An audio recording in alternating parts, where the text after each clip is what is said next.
Hello and welcome to Let's Talk Sport on YouTube, and today we're going to be previewing the 2018-2019 Premier League season for Tottenham Hotspur. Well, it's been quite an eventful transfer window for Tottenham. Yeah, so far. Zero players in, and we are recording this on the Monday before transfer deadline day on the Thursday. Potentially they could sign a new player by then. Who's that going to be? We don't know. But in terms of retention for their squad, they've managed to get some of the key players in their squad down to new contracts, including Mauricio Pochettino, Harry Kane, and Heung-min Son as well. So, you know, in essence, what Pochettino has said over the course of the off-season, the pre-season, is basically, you know, we do have new signings. It's just our own players are staying for a bit longer. Yeah, that's an awful way of putting it. He had a quote. Oh, I totally. His. He said at the end of last season that the club had to take risks in the transfer market. I remember that because it was right before he signed that new deal. Yeah, conveniently. And then now he's having to mask that we haven't re-signed anyone, but we've got new players. Just the old players have signed new deals, so that counts, right? So, contracts mean nothing these days in football. No, nothing at all. With Spurs, I mean, they've still got an amazing squad, an amazing first 11, but you're looking at it, especially. There's talk of some players leaving. Toby Alderweireld, there's been rumours of him going to Man United all through the summer. And that could well happen before Thursday because he wants to leave. Tottenham are prepared to let him go for 60 million, only 12 months on his contract at 29. So it's a good deal all round if he goes. So then do they look to bring somebody else in at the back as cover? Because then you've got Davinson Sanchez, you've got Vertonghen, you've got Foyth as well, I guess, as backup. Ben Davies has played centre half for Wales, so he can fill in, but he's not a natural centre back. No, he's better as if it is a centre back, it's as a 3 for Wales anyway. And then there's Moussa Dembele. They're prepared to let go, which baffles me. I love Moussa Dembele. I know he's turned down Inter Milan this week, if the reports out there are right. So Tottenham look like they're making way, but then it's literally days left now to try and bring somebody in. In fairness, as much as I love Dembele, I think they maybe Harry Winks gets a bit more of a role in the team then. But I think looks like when Alderweireld goes, then they've got to bring in somebody at the back. What do you think? If Alderweireld and Dembele, you know, somehow stay at the club, is there any missing pieces really in this Tottenham side? No. It is. You look at it from 1 to 11. Figuratively speaking, because squad numbers now, so 1 to 11 means nothing. But if you look at the 11 players, their strongest 11, then there's nothing really wrong with that. From the keeper to Harry Kane up front, from Lloris to Kane, there's not a fault in that team really. It's just if you look at the squad depth though, it can be a bit risky, can it? Yeah, I mean they've got some great squad players, but it's that whole thing. Where do you go if Kane gets injured? Yeah, that's it. And the tricky one with that is because of the way modern football tends to be with just one striker, who you can't bring in anybody of top quality if they're not going to be prepared to sit on the bench. And Harry Kane's going to start every week, so do you bring in somebody? I mean, they've got Llorente, who is good at a certain job. They could play Son up front, but then a blow for Spurs is that Son's going to be going to the Asian Cup. So he's going to play the first game of the season, which is, I think, Newcastle? Yes, I think so. Newcastle away. And then after that, he's missing for the rest of August with the Asia Cup. So that's a blow. So if Kane gets a knock early on, or he doesn't play in the first few games because he's hungover from the World Cup, as it were, or given a bit of extra time off, you're looking forward for Tottenham. I mean, Llorente's got a few goals in pre-season. Lucas Moura's got a few goals in pre-season. So there's those options, but yeah, it's more of a depth issue with Spurs, I think, really, and how they recover from the World Cup, because a lot of players have been given extra time off. I mean, just here there was Lloris, Vertonghen, Alderweireld, Kane, Danny Rose, Dembele, Dele Alli, Eric Dyer, Kieran Trippier, all got to at least the semi-finals of the World Cup. Hugo Lloris obviously went all the way and won it. So these players have had long summers. Are they going to be able to just go at the start of the Premier League? I don't really think so. So it's a bit of a balance in that for Pochettino, especially if he doesn't bring anybody in before the season starts, before the deadline closes. Yeah, it's going to be an interesting one for him, and it's been an interesting pre-season really overall for Tottenham Hotspur. Up and down, very much.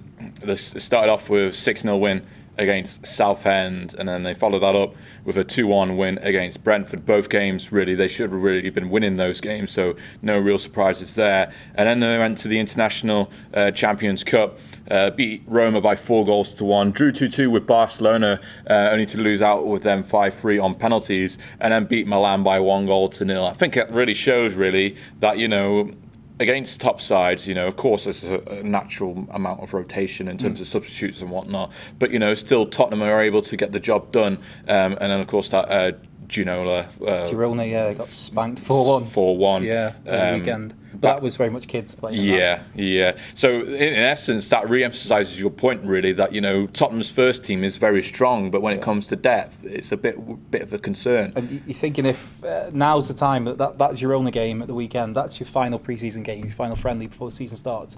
If your big hitters are going to be playing the opening game of the season, which is this coming weekend, you think that they'd be getting the run out in that.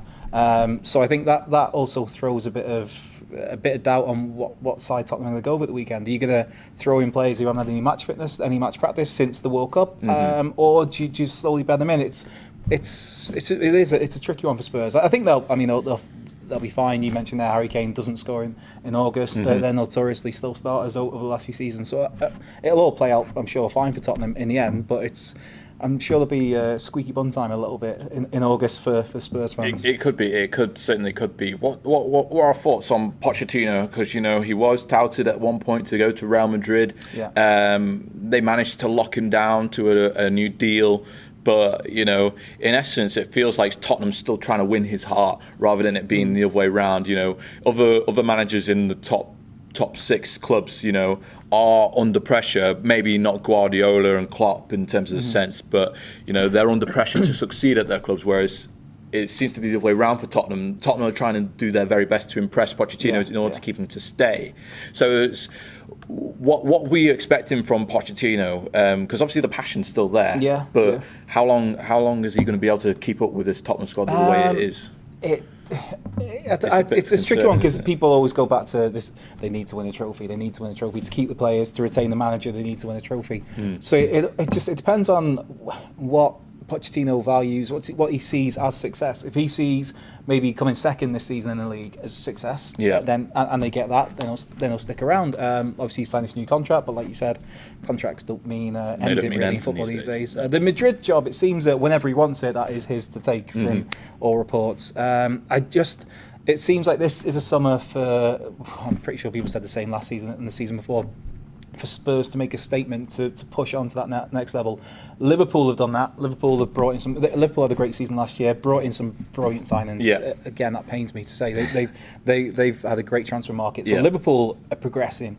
Man City, even though they don't need it, they brought in a Riyad Mahrez. They're now looking to bring in another midfielder. So Man City are there to reach. Liverpool are going to that level. Man United are in turmoil a little bit as we record this, and then Chelsea and Arsenal have got new managers, new regimes. That could go belly up. It could be great, but this seems like the summer for Tottenham to strike, to really push on. There's that chance to go surpass Man United, to surpass Chelsea and Arsenal easily. I mean, they did that last season, and also to try and play catch up with Liverpool, because Liverpool are shaping up to have a really good 2018-19 season. So it's a tricky one. I think Pochettino, I'd like to think that if he wanted a player that Spurs would back him, because like you said, that it almost feels at times that Spurs are trying to impress him. And he is, because he's so vital to the team, obviously. So maybe it's that he doesn't really see anybody that he thinks would be a fit for the side. Maybe he just trusts the players he's got, or they've got some hidden gem coming through the ranks. Potentially. I mean, we've seen Harry Wilkes, as you mentioned previously. Was it Carl Walker-Peters? I think his name is the right back. Jordan Kudu had a good pre-season as well. Young French winger. So there's plenty of talent there at Arsenal, at Tottenham. It's just a case of getting them into a Premier League standard kind of form, and moving forward from that. So with that in mind, and with the squad depth, and with the manager, and everything else that's happened in this pre-season and off-season, what's the expectation for Tottenham Hotspur this season? I think, looking at it, a lot of Tottenham fans will probably be, in an ideal world, weighing up second place. I think top 4 again is a realistic expectation. unless to go for second, because again, it looks like on paper you think it's going to take something special to beat Man City to the title from somebody. So for me, it's kind of just from before a ball's even been kicked, it seems like it's Tottenham and Liverpool are the main contenders for second place. Yeah. But I think Spurs, if they were looking at second to try and get it, they need something extra. I don't know what it is, because we've just said that the squad itself is a very good squad. In terms of first team, it's very complete. But yeah. It's just that it's that hard balancing act of how do you bring in a top level player to help your squad if you know he's going to be on the bench. How do you sell that to him? How do you rotate it? But that's all part of being a top manager. So maybe that's what Pochettino needs to do. But then you've got the Daniel Levy part of the equation, who's notoriously very shrewd with his money. Or Tottenham's money. It's one of them. Is he maybe holding back a little bit and not giving them the funds? It'll be an interesting one to see. I'd like to think Spurs and make at least a signing before the window, but if it's just going to be a signing for the sake of making a signing, then don't bother. It's should be interesting to see how that one plays out, really. Yeah, I think really in expectation, I think Tottenham should be looking at a top 4 finish, pushed to second, because I don't think they could either beat City or Liverpool, no matter whoever wins out that. But there is a real scare, really, that they could finish outside the top 4 because of these lack of improvements and how other teams are improving around them. So, for example, Chelsea bringing in a new regime under Sarri, and Arsenal bringing their new players in under Unai Emery. There's going to be a lot of changes, I think, at the top 4 of the Premier League. Yeah, it feels like Tottenham this summer so far they've very much stayed still, where the teams around them are moving forward, and that's a case of whether the squad they've got is good enough to maintain that without making any new additions, or whether they're going to be left behind in the dust. I don't know on that. It's a tough one to call, really. It is. They're opening games. They've got Newcastle away, then they've got Fulham at home, and then Man United. I think that Man United game there, obviously, that's going to be a huge game by that point. Newcastle away. Newcastle had a really good end to the season there. So it's not an easy place to go, especially the opening game of the season. You know how passionate the Geordie fans are. That's not going to be easy for Tottenham, especially if they've not got some of their big names because they rested them after the World Cup. Fulham at home, London derby, and then you've got Man United. You could easily see it going very Spursy, but I wouldn't be surprised if Tottenham rolled through all 3 teams and got 9 points. Again, very Spursy. So we'll see on that. We shall see indeed. Let us know your own thoughts about Tottenham's 2018-2019 Premier League season in the comment section below this video. Don't forget to like the video, subscribe for more Let's Talk Sport content, and we shall see you all very soon.